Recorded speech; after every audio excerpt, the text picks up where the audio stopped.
오늘은 주제 자체가 그리스도인 결혼 중에서 오늘 좀 전에 안 했던 거 중심으로 하면서 이번에 제가 읽었던 책이 있습니다. 그 책을 내용을 좀 발췌해서 같이 좀 나누려고 합니다. 세미나를 하는 이유가 뭘까요? 저희들이 매년 이렇게 결혼 세미나, 이성교제 세미나를 하는 이유가 뭘까요? 그것은 아마도 이 두 가지 이유 때문에 합니다. 혹시 맞춰보실 분 계세요? 이 두 가지가 걱정돼서 합니다. 뭘까요? 그렇죠. 첫 번째 그것입니다. 믿지 않는 자와 멍에를 함께하는 일이 교회 안에서 일어나지 않았으면 하는 이런 간절한 소원으로 합니다. 뭐 세미나 한다고 그런 일이 전혀 그럼 기린누께서 안 일어나냐? 그러면 여러분들 다 알고 있는 사실이기 때문에 더 말 안 해도 되겠죠. 그러나 어쩌면 그러면 해도 그런 일이 벌어지는데 왜 계속 하냐? 했으니까 그 정도 숫자로 끝나지 않았을까 싶은. 네. 그것까지도 안 했다면 더 많이 일어나지 않았을까 싶은 생각도 들면서 스스로 위로를 합니다. 그런 일을 일어날 때마다 참 마음이 힘들고 어렵고 합니다. 내가 이건 뭐 굳이 해야 될까 싶기도 하고 그러다가도 그래도 했으니까 이 정도에서 마무리되지 않았을까 하는 스스로의 위로를 하기도 합니다. 어쨌든 첫 번째 제일 중요한 것이 그리스도 안에서 그리스도인끼리 하는 결혼이 정말 성경에서 말하고 있는 하나님이 디자인하신 결혼이다라는 것을 언급해주고 싶었다라는 거죠. 자, 두 번째 이유는 뭘까요? 그리스도인들끼리 하는데 그리스도인들끼리는 그러면은 다 전부 다 허용되느냐? 아니라는 거죠. 결혼 안에서만 하나님께서 성적인 연합을 허락하셨다. 부부관계 안에서만 벌거벗음이 허락되어진다라는 거. 그래서 여러분들이 워낙 여러분들이 살아가는 이 세대가 이 성적으로 개방되어지고 오픈되어져서 이런 것들에 대해서 별로 죄의식조차도 느끼지 않는 친구들 속에서 여러분들 살아가기 때문에 그런 부분들을 좀 더 말해주고 싶었다라는 겁니다. 자, 결혼 누구랑 해야 하는가? 누구랑 해야 할까요? 성경에서 이렇게 얘기를 하고 있습니다. 구약에서의 말씀입니다. 또 그들과 혼인하지도 말지니 네 딸을 그들의 아들에게 주지 말 것이요 그들의 딸도 내 며느리로 삼지 말 것은 그가 네 아들을 유혹하여 그가 여호와를 떠나고 다른 신들을 섬기게 함으로 여호와께서 너에게 진노하사 갑자기 너희를 멸하실 것임이니라. 자, 구약의 이스라엘 백성들에게 하셨던 하나님께서의 경고입니다. 누구랑 하지 말라고요? 그들과 하지 말라고 합니다. 그게 누굽니까? 가나안 족속과 혼인하지 말라는 겁니다. 그들의 딸도 주지 말고 며느리도 삼지 말라고 합니다. 자, 그러면 이 책임은 누구한테 있나 한번 보세요. 이 결혼의 책임이 본인인가요? 부모님인가요? 자, 수능 언어 영역이에요. 자, 책임 누구한테 지금 책임을 물으시는 거예요? 네, 딸 며느리는 우리 언어는 아니죠. 부모님들의 언어예요. 당시 이스라엘 백성들에게서 결혼의 결정권, 책임권이 부모들에게 있기 때문에 이걸 더 언급을 하시는 겁니다. 네 딸을 또 상대방 이 가나안 족속을 며느리로 맞이하지 말아라. 왜? 하나님께서 너희를 진노하실 것이다. 하나님께서 원래 가나안 땅에 들어가기 전에 하셨던 명령입니다. 그런데 하나 더, 왜 이 명령을 하셨을까요? 그럴 일이 일어날 것 같아서 안 일어나니까. 일어날 것 같으니까 염려하시는 거예요. 경계하시는 거예요. 경고하시는 거예요. 그런 일이 일어날 것 같으니까. 그리고 이스라엘 역사 가운데 이러한 일은 일어났습니다. 이게 이제 구약의 하나님의 명령입니다. 신약은 뭐라고 하고 있냐? 자, 아내는 그 남편이 살아있는 동안에 매여 있다가 남편이 죽으면 자기 뜻대로 시집간다. 재혼할 수 있다는 얘기입니다. 시집갈 것이나 어디서만 가능하다고요? 주 안에서만 가능하다라는 겁니다. 재혼이 주 안에서만 가능하다면 초혼은요? 그럼 뭐 더 말할 나위도 없는 겁니다. 이 고린도전서 결혼의 문제에 대해서 다루면서 구약이나 신약이나 한결같이 말하는 것은 하나님의 백성들 안에서만 혼인이 이루어져야 된다는 것을 말해주고 있습니다. 이게 성경에서 말하고 있는 유일한 결혼의 가장 근본적인 조건이라고 여러분들한테 말씀을 드렸습니다. 왜 그러느냐? 결혼에는 하나님의 비밀이 담겨져 있는데 그리스도와 교회와의 관계를 보여주어야 된다는 거죠. 그리스도의 교회를 보여줘야 되는데 그리스도 신랑이고 교회가 신부입니다. 모델하우스는 반드시 앞으로 지어지게 될 집을 그대로 제시를 해줘야만이 사기 소리를 안 듣습니다.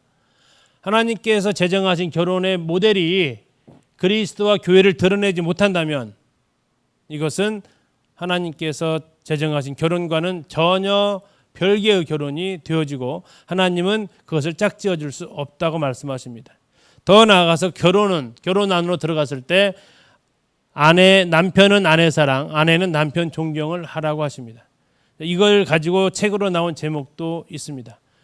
남자들은 존경을 먹고 살고요, 아내는 사랑을 먹고 삽니다.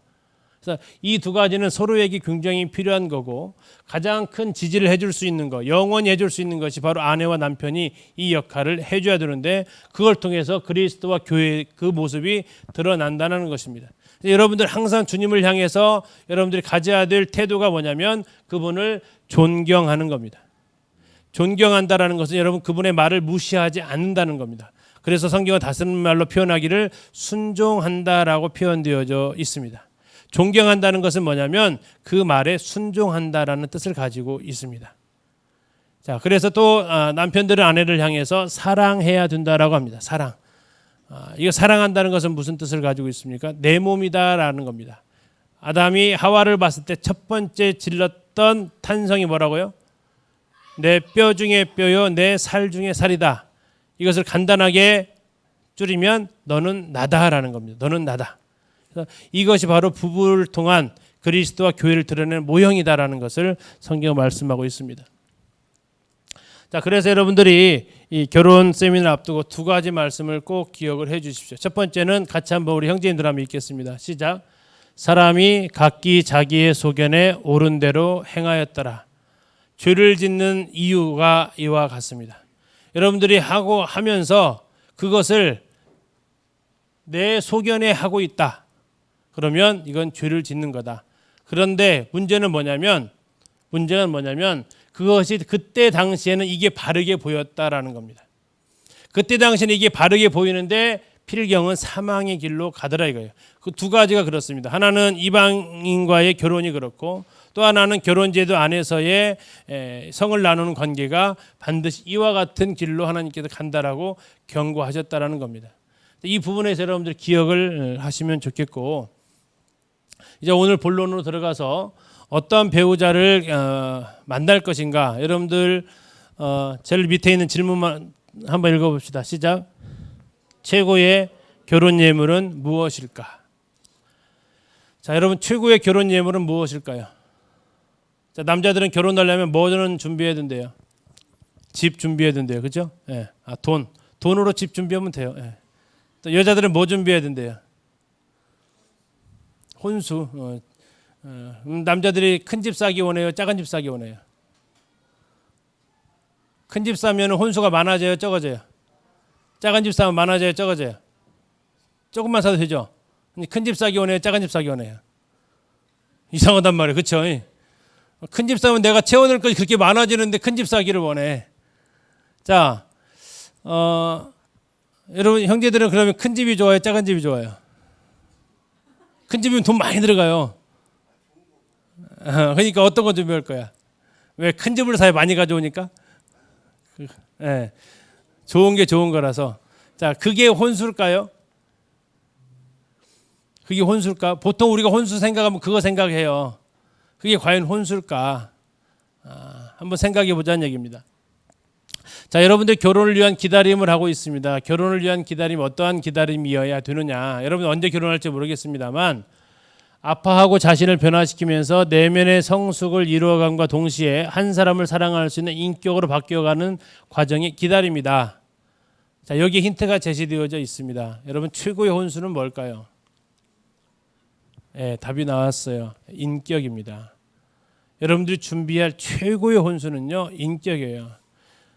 제가 남원에 그 집회에 가서 어느 그 가정에서 잠을 자면서 그 형제님이 딸하고 잠깐 얘기를 나누면서 이 얘기했어요. 결혼 이 주제로 세미나를 갔으니까 최고의 혼수품이 뭘까 이렇게 질문을 했어요. 최고의 혼수품이 뭘까? 뭘 준비해 갈래? 결혼하려면 이제 20을 간 넘긴 자매였는데 뭐 준비해 갈래?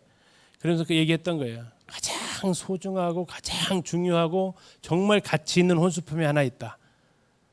그게 바로 너의 사람됨이다. 변하지 않는 거다. 그 사람의 인격을 준비시켜 가는 것이 네가 결혼을 준비를 잘 하는 것이다. 돈 많이 벌어서 비싼 혼수 해가는 게 혼수가 아니고 사람됨이 그리스도인다운 사람됨으로 준비해가는 과정이 인격을 갖추어가는 것이 너의 혼수품이다. 최고의 혼수품이다. 그러면 이제 인격이 뭐냐라는 거죠. 인격. 자, 인격. 그 사람의 외모가 아닌 인격을 봐야 되는데 인격을 이렇게 정의합니다. 자, 인격이란 랜드 알콜이 정의했습니다. 하나님 외에는 아무도 보고 있지 않을 때 어둠 속에서 드러나는 당신의 모습이다. 누구든지 관객들 앞에서 또는 친구들 앞에서는 좋은 사람처럼 행동할 수 있다. 그러나 하나님 앞에서 당신 내부의 참모습이 있는 그대로 적나라하게 드러나는 일은 전혀 다른 얘기다. 자, 인격이 뭐라고요? 아무도 보는 사람 없을 때 내 모습. 예전에 IVP라는 출판사에서 청년들을 대상으로 하는 출판사예요. 아무도 보는 이 없을 때 당신은 누구인가라는 책 제목이 있었어요. 아무도 보는 사람 없을 때의 내 모습이 진정한 내 모습이다.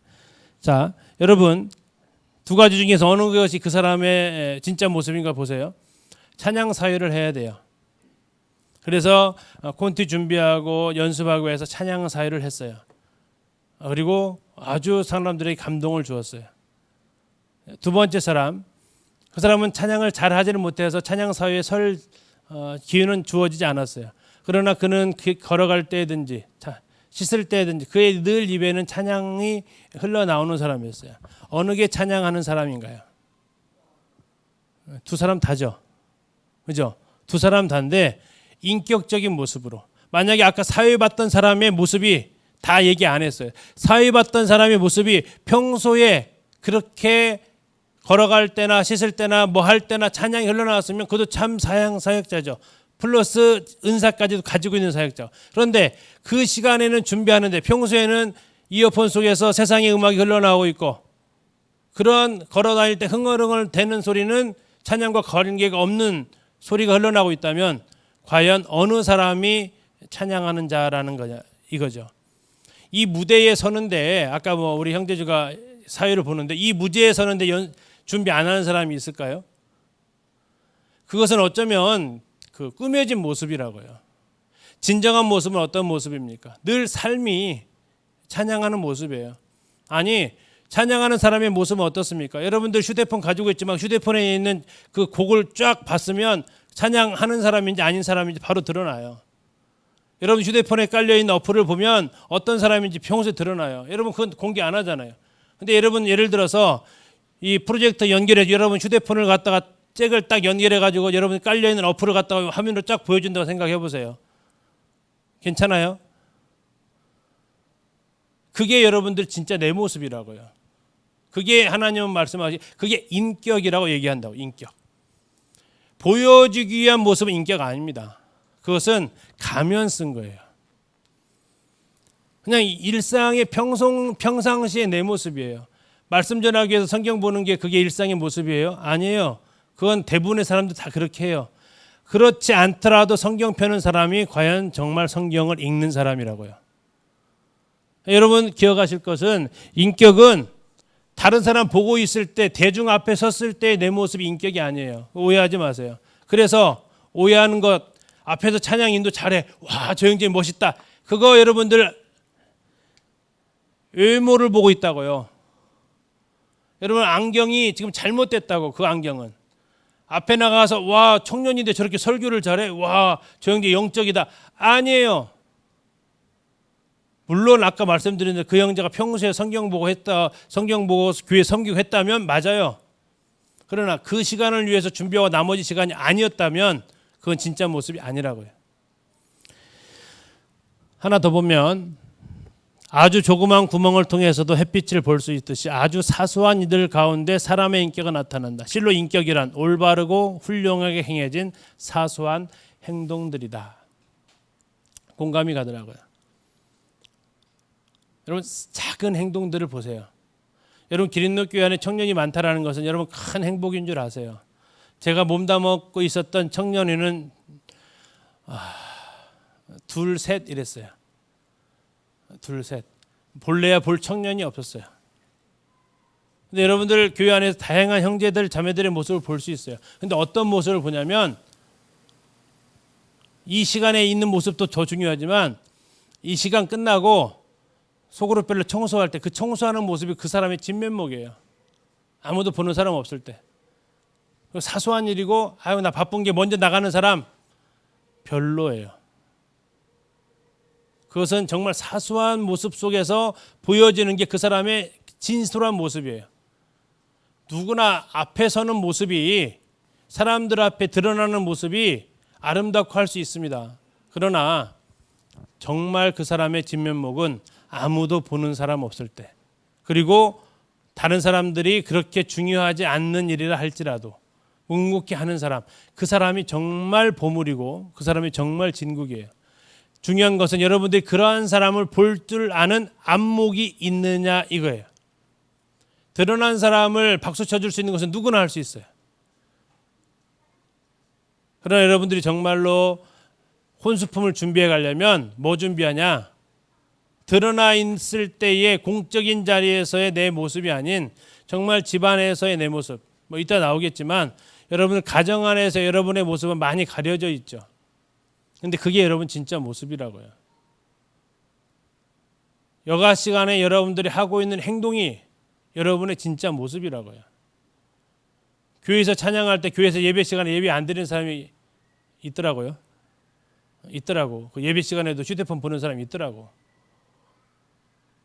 그건 이제 두말할 나위도 없고 예배 시간에 예배 드리는 것이 뭐 그렇게 어려운 일입니까? 이 어려운 일이 되어가는 현실이 좀 어렵긴 하죠. 근데 집에서 내가 하나님 앞에 기도하고 하는 그 모습, 교회 청소도 중요하지만 내 방 청소는 내가 그래도 하는 모습, 작은 햇빛, 작은 구멍을 통해서 햇빛을 볼 수 있듯이 작은 소소한 행동들을 통해서 볼 수 있어요. 뭐 이따 뒤에서 또 얘기하겠지만 여러분들 혹시 저 형제 괜찮을 것 같아, 저 자매 괜찮을 것 같아 그러면 그의 부모님한테는 물어보는 걸 별로 권하고 싶진 않아요. 부모님들은 많이 포장해서 얘기해요. 동생들한테 물어보세요. 그 사람의 동생들한테. 네. 저기 평안히 주희한테 압력 넣지 말고 동생들한테 물어보세요. 네. 은밀하게 또 한 대 또 때리니까 은밀하게 물어보세요. 평소에 너희 형 행동은 좀 어때? 집안에서 저렇게 열심히 청소해? 아니야, 집에서 맨날 나만 시키는데? 이러면 그것은 지금 가면 쓰고 교회 돌아다니고 있다는 얘기. 네. 가면을 벗겨줘야 되는데 스스로는 잘 안 벗어요. 자, 그래서 여러분들이 중요한 것은 아무도 보는 사람 없을 때, 그리고 사람들이 신경 쓰지 않는 작은 일, 그걸 성실하게 해내는 것을 볼 줄 아는 사람, 그게 여러분들이 정말 안목이 있다라는 거예요. 여러분, 정품과 짝퉁은 많이 달라요? 별로 안 달라요? 많이 달라요? 많이 다르면 짝퉁이라고 하지 않아요. 그냥 그건 다른 제품이야. 짝퉁은 99% 같아요. 그래서 안목 있는 사람이 골라낼 수 있다고요. 아무나 못 골라내요. 여러분, 정품을 볼 수 있는 안목이 필요하듯이 사람 잘 봐야 돼요. 200만 원, 300만 원짜리 가방 정품 바라보는 안목으로 여러분들이 그 바라보는 안목으로 삽니까? 상표 보고 삽니까? 거의 상표 보고 사잖아요. 그러니까 상표만 싹 바꾸면 정품 가짜 못 알아보잖아요. 여러분, 중요한 것은 인격을 내가 준비해 가야 된다는 거. 그리고 상대방의 인격을 볼 수 있어야 된다는 거. 그래서 여러분들은 한 가지 아까 질문에 나왔던 것 중에 보충해서 답을 한다면 그거예요. 그리스도인이라면 다 결혼할 수 있느냐? 할 수 있어요. 그런데 그게 나랑 적합하냐? 그것은 좀 다른 문제라고요. 그리스도인하고 다 인격이 훌륭해요? 안 그래요. 여러분들 인격을 볼 줄 아는 안목을 키우세요. 사람 됨됨을 볼 줄 아는 안목을 키우세요. 가장 가까운 사람한테 잘하는 사람이 진짜 잘하는 사람이에요. 앞에 나와서 잘하는 게 아니고 앉아서 잘하는 사람이 진짜 잘하는 사람이에요. 교회에서 잘하는 사람이 아니고 직장에서 가정에서 잘하는 사람이 진짜 잘하는 사람이에요. 여러분들 그런 사람을 볼 수 있으면 좋아요. 여담으로 아직 우리 모임은 그렇게 안 하고 있는데 고민하고 있고 고민할 부분이기도 해요. 어느 외국 모임의 장로를 뽑는 기준이 참 신선했어요. 장로로 누가 이렇게 딱 세워지면 그 교회 안에서 그 형제님의 직장을 찾아간대요. 그래가지고 이분의 추천되어진 이 형제님의 직장에서 삶을 체크한대요. 어떤 사람인지 은밀하게. 두 번째, 이 형제 추천하기 전에 이 형제의 자매하고 인터뷰를 한대요. 가정에서의 남편의 모습이 어떠한지. 그래서 거기에 대해서 괜찮겠다 싶을 때 장로로 추천을 하든지 권유를 하든지 한대요. 만약에 직장에서의 삶이나 가정의 삶이 존경받지 못하는 삶이라면 교회 안에서 아무리 설교자라고 영적으로 뛰어나더라도 결격. 왜냐하면 장로의 자격 중에 하나가 뭐냐면 의인에게서라도 선한 증거를 받아야 한다라고 말하고 있어요. 여러분들이 결혼하게 될 청년들의 인격이 그 정도까지 고매하지는 않더라도 적어도 욕먹고 다니지는 않아야 돼요. 네. 자, 여러분들 제가 이제 이번에 결혼 세미나 준비하면서 읽었던 책이 하나는 팀 켈러 거 결혼을 말하다를 읽었어요. 또 하나 지금 읽고 있는 책이 크리스천의 결혼 생활에 대한 책을 읽고 있어요. 계속 하라고 하니까 바닥이 나잖아요. 그래서 자꾸 매년 할 때마다 책을 자꾸 사요. 강사비는 안 주는데 책을 자꾸 사요. 한 10만 원씩 맨날 사. 그래서 집안에 지금 가정과 결혼에 대한 책이 되게 많아졌어. 부자야 부자. 그래서 뭐 1년에 한 두세 권씩 읽어야 돼. 자, 그리고 이제 이 책은 결혼하기로 결정되어진 사람한테 제가 둘이서 같이 공부하라고 소개해주는 책 중에 하나예요. 은미자매 소개 받았죠? 네, 봐봐요. 거짓말 안 해요. 받았다. 고개 끄덕이 하잖아. 여러 명한테 줘요. 이것을 같이 읽고 이 문제도 있어요. 같이 문제도 풀면서 교제하라고. 자, 이번에 이제 제가 소개해드릴 건 이 크리스찬의 결혼 생활이라는 이 책에서 나와가 있는 어떠한 배우자를 만날 것인가에 대한 부분이에요. 이 크리스찬의 결혼 생활은 청교도적인 관점에서 쓴 책이에요. 굉장히 성경에 대해서 아주 중요하게 우리보다 쉽게 얘기하면 더 보수적인 분들이라고 생각할 수 있겠죠. 자, 거기에서 총 8가지의 조건을 얘기합니다. 8가지. 근데 여러분들 보면 뭐 새롭고 그러진 않아요. 그러나 이것이 정말 중요하다라는 것을 여러분 생각해 볼 수 있어요. 첫 번째, 아까 말했던 이 책에서는 2가지로 구분해서 했어요. 좋은 배우자이냐 적합한 배우자이냐. 그리고 좋은 배우자의 유일한 조건은 저거 하나였어요. 뭐라고? 1번 읽어봅시다. 1번 읽어봅시다. 시작. 예, 하나님의 자녀이어야 한다. 이건 뭐 성경에서 말하고 있는 유일한 조건이니까 이 책에서도 같이 말할 수밖에 없죠. 성경에 없는 걸 말할 수도 있고 있는 걸 뺄 수도 없으니까 제일 유일한 조건입니다. 하나님의 자녀이어야 한다. 주 안에서만 할 수 있다. 어떤 사람 구주 예수 그리스도와 인격적인 관계를 맺은 사람만 할 수 있다.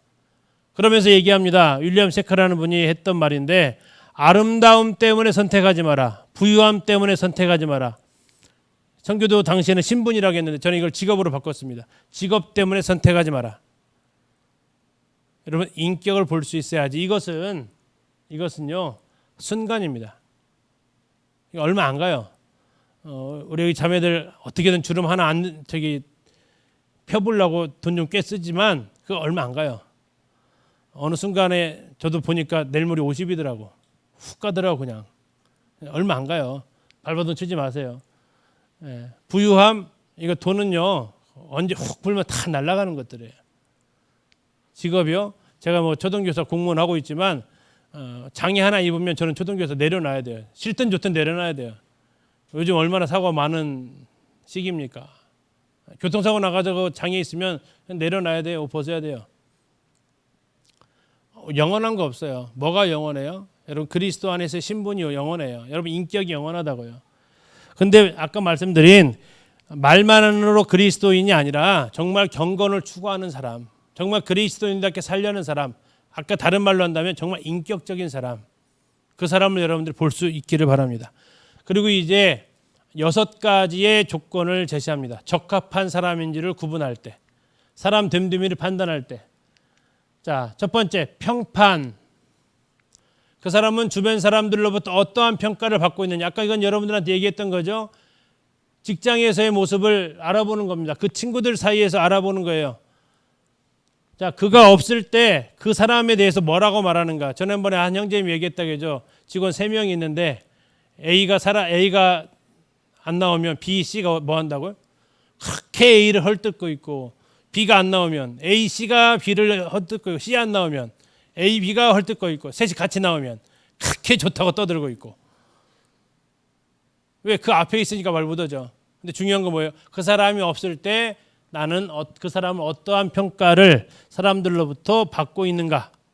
그는 칭찬듣는 사람인가? 지난번 사도행전에서 디모데를 얘기했지만 여러분 적어도 칭찬듣는 사람이어야 돼요. 칭찬듣는다는 것은 뭐냐면 어쩌면 드러난 모습이에요. 이것은. 그죠? 청년부 안에서 그린도 교회 안에 드러난 모습을 칭찬을 보통 하니까 그래도 적어도 칭찬 들을 수는 있어야 돼요. 나는 개인적인 생활에서만 잘하고 공적인 생활에서 엉망이면 사회성이 제로예요. 그 사람은. 이건 개인적인 아무도 보는 사람 없을 때만 잘하고 다른 사람 부를 때는 아무렇게라는 얘기 아니에요. 자, 죄 가운데 사는 사람이라고 손가락질 받는 사람은 정말 여러분들 고르면 안 돼요. 두 번째, 외모. 와, 외모 보지 말라고 했는데 외모를 봐야 된대요. 근데 약간 의미가 다른 외모였어요. 어떤 외모냐면 전도서 8장 1절 이렇게 말씀하고 있더라고요. 저도 이 말씀 보면서 좀 새롭다 했는데 지혜는 그 얼굴에 광채가 난대요. 얼굴에 광채가 난대요. 링컨이 그랬나요? 나이 40이 되면 자기 얼굴에 책임지라겠는데 그러한 외모를 말해주고 있어요. 여러분들 사람의 얼굴 속에는 경건함도 있고 어리석음도 있고 악함도 있다라는 거 아세요? 여러분 그 사람의 얼굴을 보면 제가 어느덧 초등학교 한 23년 있다 보니까 애들 얼굴 딱 보면 저 꾸러기다, 저거 범생이다.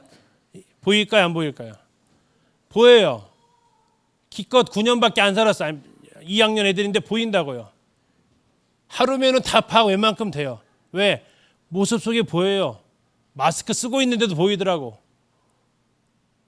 보인다니까. 여러분들 얼굴 속에 이게 나타나 있어요. 근데 이게 왜 이렇게 나타나 있을까요?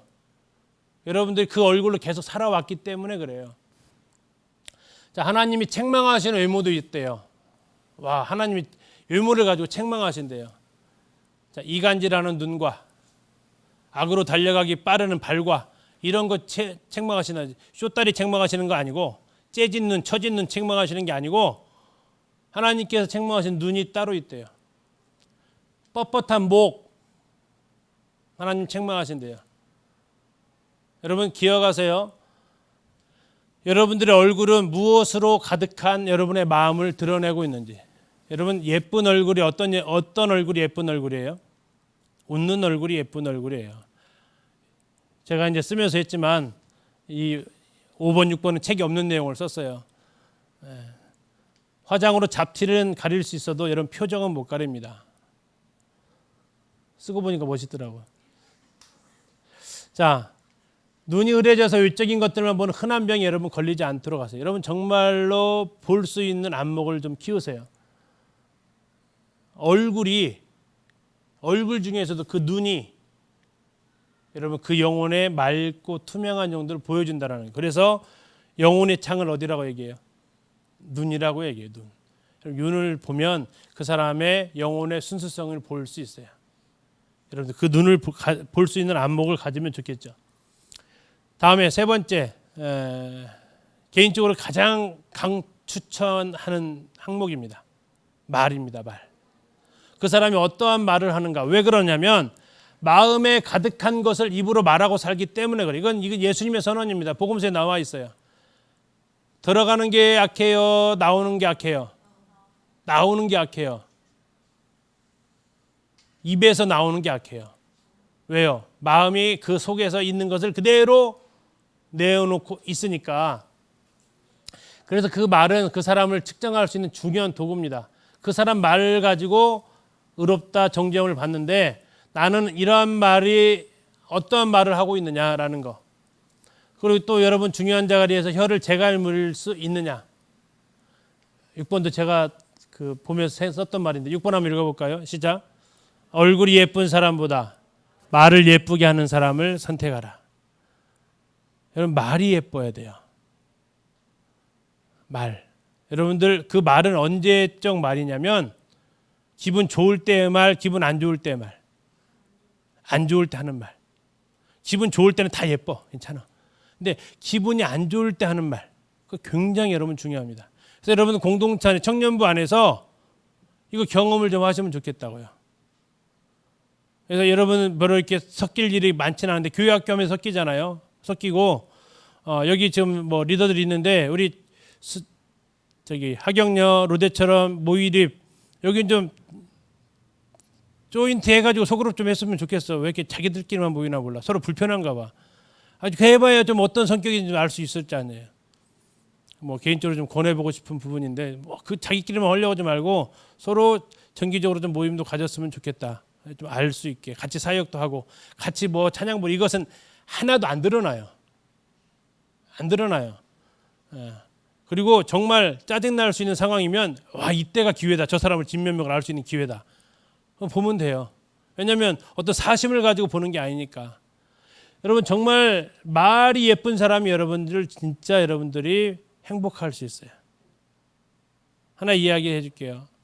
어느 집에 계속 재정이 마이너스가 돼가지고 전기세를 못 냈어요.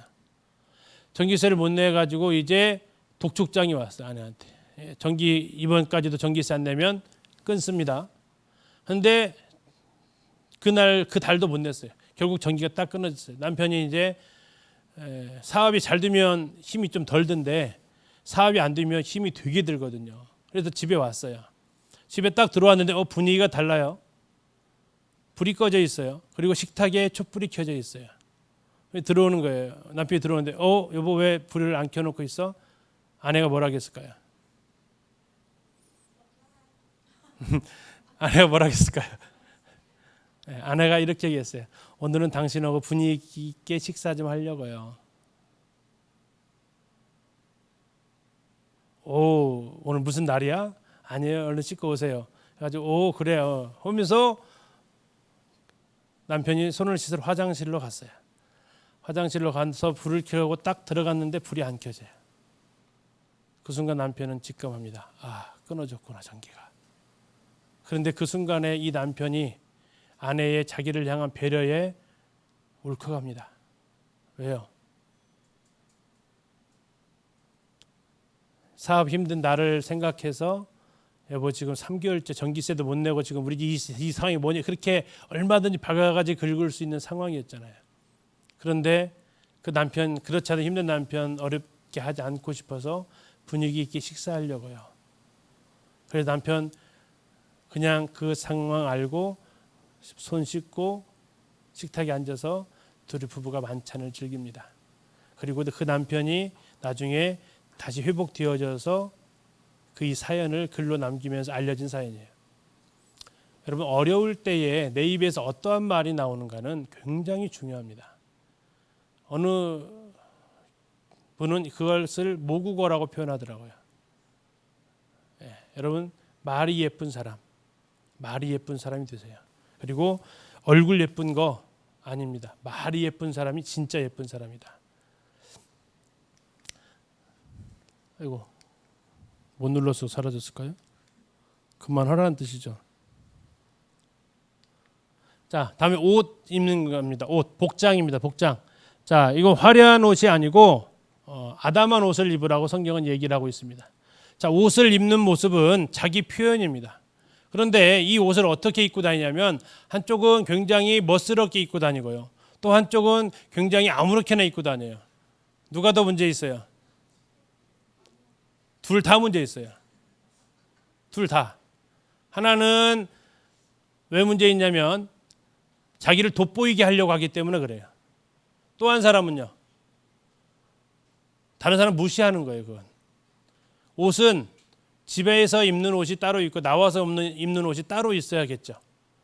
집에서 입는 듯한 옷을 입고 나오게 되면 그 공동체에 전혀 신경 쓰지 않는다라는 거예요. 최소한의 배려도 없다라는 거예요. 여러분 그 정도는 배려를 좀 하시고 오셔야 돼요. 그렇다 중요한 것은 뭐냐? 명품 비싼 옷이다? 그건 아니다라는 얘기예요. 자, 여러분 어떤 사람은요 비싼 옷을 입어가지고 그 비싼 옷 때문에 빛나 보이는 사람이 있고요. 어떤 사람은요 그렇게 비싸지 않은데 그 사람 때문에 옷이 빛나 보이는 사람이 있어요. 나는 1번, 2번. 어려워요? 옷 때문에 내가 빛나요? 나 때문에 옷이 빛나요? 뭘 입어도 멋진 사람이 있고 멋진 옷을 입어야만 예쁜 사람이 있고 누구냐고 여러분은? 둘 다 아니에요? 평안이는 굉장히 옷 때문에 자기 경환이 갑자기 이렇게 형을 당황스럽게 만들지. 자, 더 나아가서 이건 자매님들이 조심해야 될 부분인데 나의 아름다움이 다른 사람을 넘어지게 할 수 있다. 두 사람을 넘어뜨릴 수 있는데요. 하나는 형제들을 넘어뜨릴 수 있어요. 주님에 대한 집중보다는 자기를 향해서 집중시키게 만들면서 또 하나는요. 같은 자매들을 넘어뜨릴 수 있어요. 뭐 그런 일은 없겠지만 경쟁을 하거나 튀어 보이려고 한다. 나도 질 수 없지. 뭐 이런 일은 없죠. 없죠. 없기를 바라고 없어야 되고.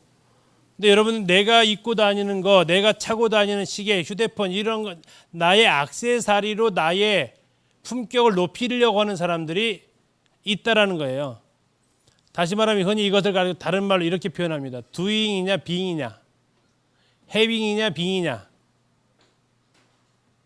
소유를 가지고 내 존재 가치를 높이는 사람이 있고 존재 가치가 높아서 소유 가치가 높아지는 사람이 있다고요. 같은 물건을 써도 연예인 쓰면은 그게 값이 올라가죠. 그의 사람 인기도 때문에 그렇잖아요.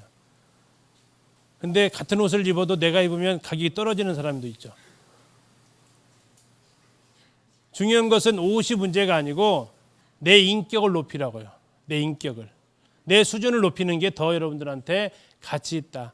다른 사람의 이목을 끌기 위해서 옷을 입고 다니는 사람 여러분들이 신경을 써주면 써줄수록 더 그렇게 입고 다닌다. 다른 사람의 이목을 끌기 위해서 입는 옷차림에 대해서 그냥 무신경 해주는 게 그 사람을 가장 좌절시킬 수 있다. 좌절할 필요가 있다. 왜? 하나님은 사람을 중심으로 보시는데 자꾸 외모를 통해서 나를 과시하고 드러내려고 하는 시도는 교회 안에서 적절하지 않습니다. 심히.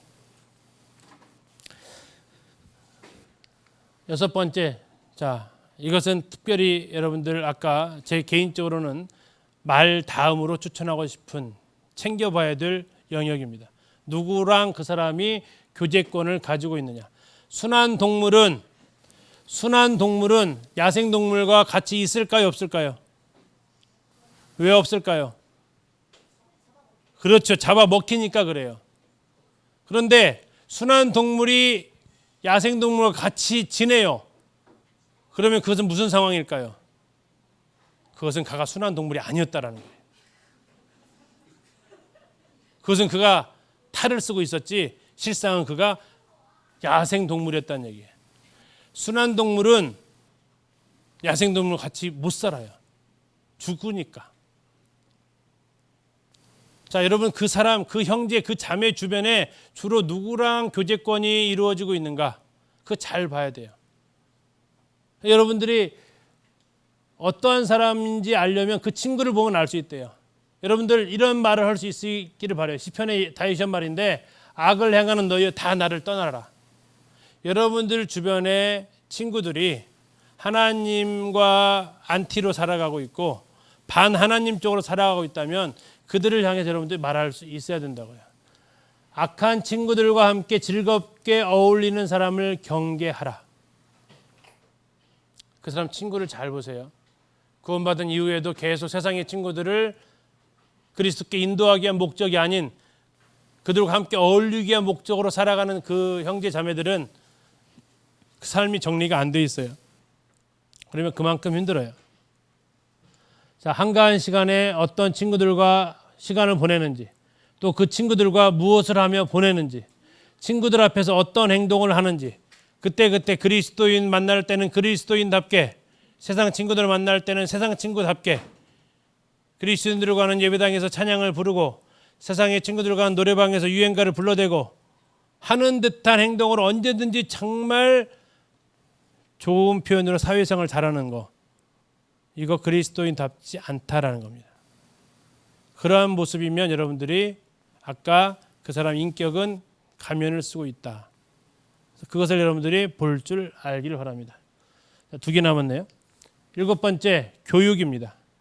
자, 미리 얘기하지만 이것은 교육 수준이 아닙니다. 고졸, 대졸, 뭐 석사, 박사 이것을 보라는 얘기가 아닙니다. 그 사람이 무엇을 배우면서 그러한 상황 속에서 어떠한 것들을 배워왔는지를 보라는 겁니다. 다시 말하면 이렇습니다. 인격입니다, 이게. 여러분 기린노교회에서 기질 검사해봤죠? 우리는 기질로 삽니까? 그런데 기질을 자꾸 보게 되는 이유는 뭡니까? 인격이 안 드러나니까 그래요. 근데 여러분 가끔 정말 이런 사람이 있을 수 있습니다. 그 기질이 맞아 진짜? 이런 사람. 왜 그러냐면 기질의 약점이 보완되어졌을 때 그렇게 말할 수 있어요. 근데 좀 안 좋은 쪽으로 얘기하면 기질의 강점이 사라져버린 그럴 수도 있어요. 근데 여러분 중요한 것은 뭐냐면 사람은 기질로 살지 않습니다. 기질은 그냥 자연산 그대로예요.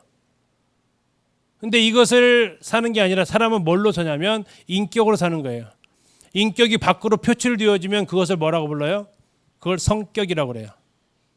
그래서 우리는 성격을 보면서 그 사람의 인격을 판단할 수 있어요.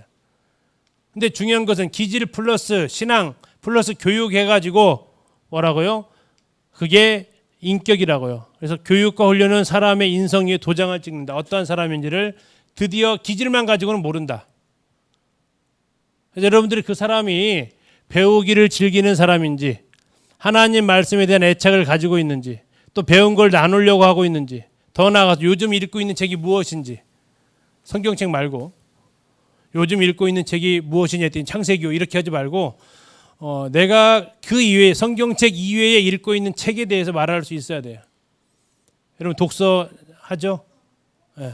한 달에 마케팅 책이라도 읽어. 적어도 한 달, 두 달에 한 권 정도는 적어도 읽어야 돼. 두 달에 한 권 정도는. 정말. 뭔 읽을지 모르겠지만 아까 책 3권 줬으니까 그거라도 읽고. 여러분들 책을 잘 가까이서 배울 수 있는 사람이 되라는 얘기예요. 자, 마지막은 이제 이겁니다. 부모의 동의를 가져라. 여러분들 부모님의 축복과 도움을 받을 수 있는 결혼식을 하기 바랍니다. 특별히 신앙 안에서 여러분들 그렇게 해 주시기를 바라고 여러분들의 부모님은 여러분들이 25년, 30년 가까이 여러분들의 인생을 위해서 그 부모님들처럼 아낌없이 투자하고 헌신하신 분들은 없습니다. 누구도 그분들만큼 여러분들을 아껴주는 분은 없습니다. 여러분들 어떻게 생각하든. 자, 그래서 가장 여러분들을 생각해서 여러분들을 위해서 결정해 줄 수 있는 분이니까 그분들의 조언을 여러분 잘 들어주기를 바랍니다. 자, 그래서 여러분들 기도할 때 이제 마무리합니다. 기도할 때 뭘 위해서 기도하느냐? 여러분들 혼수품을 잘 준비하게 해주세요. 기도하세요. 내 인격은 또 하나 다른 표현을 한다면 상황은요 똑같이 일어날 수 있어요. 자, 예를 들어서 이 가운데에서 하나님이 지진으로 한번 흔들어 놨다고 한번 해보세요. 이게 순간 흔들렸어요. 건물은 똑같은 충격으로 흔들렸겠죠. 여기 있는 사람들의 반응은 어떨까요? 똑같을까요? 다 달라요. 다 다르게 나타나요. 어쩌면 그게 정말 각본이 없는 상황이잖아요. 그게 여러분들의 인격이고 그것은 어느 순간 나 이렇게 해야지 이렇게 해서 각본 써가지고 되는 게 아니에요. 평소에 내 생활 습관의 모습이 그대로 투영이 되어져요. 꾸며지지 않은 모습, 나는 어떠한 모습일까?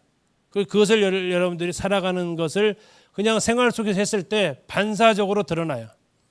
아까 잠깐 이야기를 들려줬지만 그 어려운 상황 속에서 남편에게 원망하거나 자신의 신세를 한탄하거나 하지 않아요. 오히려 그 상황을 위로하고 즐길 수 있는 아내의 그 모습은 그 아내의 인격을 우리에게 보여주는 거예요. 여러분 인격을 위해서 기도하세요. 그리고 어떻게 기도해야 되냐고요? 여러분들 안목을 갖게 해달라고 기도하세요. 사람을 볼 줄 아는 안목을 달라고. 여러분 그 사람의 가치는요 천하보다 귀해요. 천하보다 귀한 그 사람의 가치를 자동차 벤츠랑 못 바꾼다고요. 40평짜리 아파트하고 못 바꾼다고요. 여러분 그걸 가지고 여러분들 어떤 판단 기준 삼지 마세요. 그건 여러분 금방 여러분들의 만족도를 떨어뜨릴 수밖에 없어요. 왜냐하면 여러분의 사람의 생명이 뭐보다 귀하다고 그래요? 천하보다 귀하니까.